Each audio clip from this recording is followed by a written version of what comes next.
So China's running into all kinds of problems out there, housing, less land for local governments to sell to create.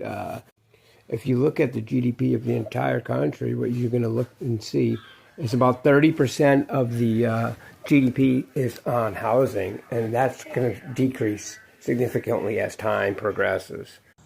It used to be a safe bet to put your money, and one of the only investments allowed for the citizenry to invest in. Some strict regulations there, like you can only take $50,000 of equity out of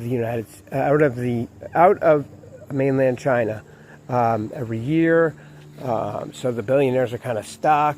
They find other ways to like do it though, money laundering, Bitcoin, other ways.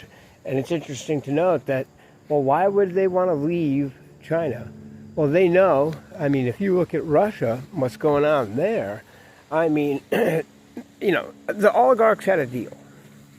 And the deal was in the 90s, you elect me being Putin, don't worry about the corruption stuff, don't you worry, keep doing what you're doing, and it's okay, criminally. We're not going to charge you, just stay out of my way politically, don't run against me. I don't want to hear negative stuff.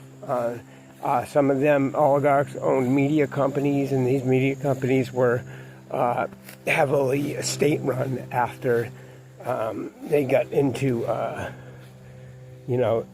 2000s, and Putin was then tightening his grip on power.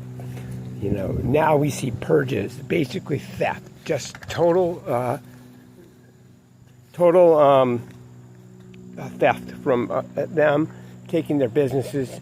People are trying to leave. There was one oligarch in particular trying to leave the country on his private jet. Just before he left the airport, they came in. I mean, and people that thought they were untouchable. Well, could we see the same thing in China? We don't know. They have their own oligarchical structure, it's nothing as pronounced as Russia's. Russia's is more criminal, but there's still massive corruption inside the CCP.